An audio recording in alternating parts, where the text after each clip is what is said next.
आज मु आपण मानक नहीं आसी बिहार फेमस तुलापरी नरम परोटा। थरे खाइले ना बारंबार खाइया को मन हम। यही परोटा घरे प्रिपेयर करी समस्त को खाइबा को दियंतु। घर लोके तारीफ न करी रही पारिबेनी। ताहले आसंतु देखिबा आजिर रेसिपी। चना डाली को मु 3 घंटा पूर्व भिजाई देइथिली। बर्तमान प्रेसर कुकर दे देबा। देखंतु भल भाबरे या बॉयल हो जाइछि। एहा को मैश कर नेबा। एही बळी मैश करी रखि देबा। एथरा पैन बसाई 2 स्पून ऑयल देबा। ऑयल गरम हो गलानी किछि भुसंग पत्र दे देबा। एथरा कटा प्याज को दे देबा।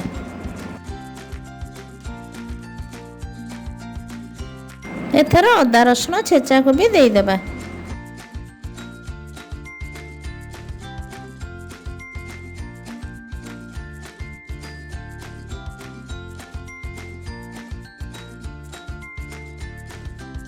एथरा कंचा लंका छेचा को ऐड कर देबा।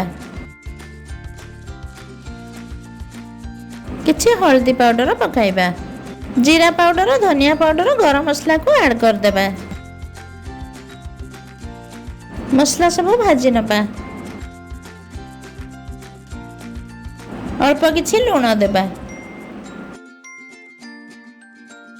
वाह केते सुंदर फ्लेवर आसुची। मु छेचा मसला ऐड करथिबारु बहुत सुंदर फ्लेवर आसुची।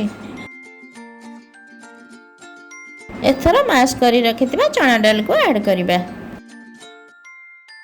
ए सब को भला बे मिक्स करिबा।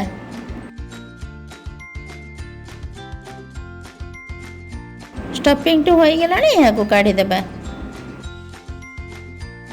एथरा 2 बाउल आटा नेबा।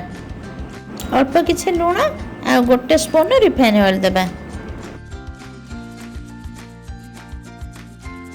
या को मिक्स करी पानी दे डो प्रिपेयर करिबा।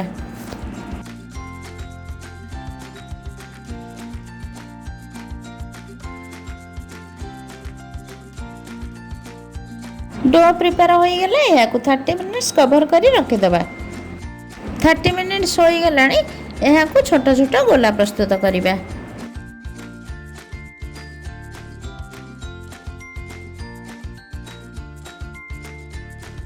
यहाँ को रोटी परी बेलिबा।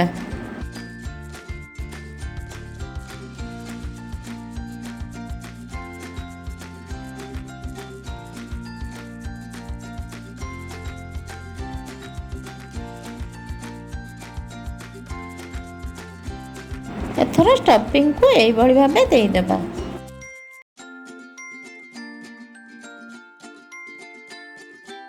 मु जे भली फोल्ड करछि सेई भली फोल्ड करि नेबा।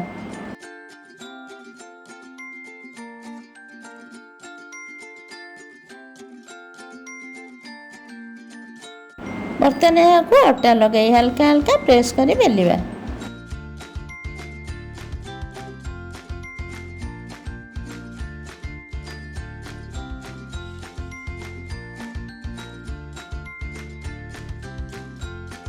बेसी पतला करी माने टिके थिक रखिबा। एथरा गैस रे तावा बसाई या को सेकी नबा। देखंतु परोटा टी केते सुंदर भाबे प्रिपेयर होईची। जहाँ कि स्टफिंग टी टिके भी बाहर को आसेनी। यहाँ को आर पट ओलटे सेकी नबा।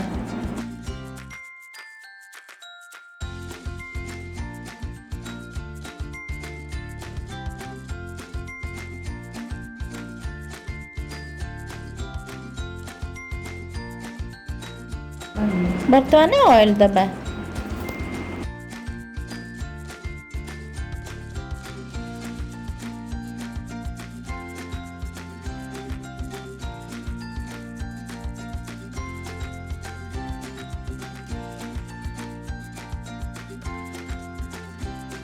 देखते परोटा टी केते सुंदर भाबे फुली आसुची।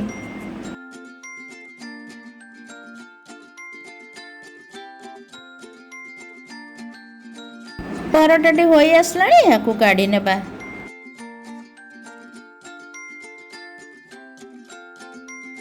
देखंतु आ भीतर टी केते भल भाबरे स्टफिंग रहिची।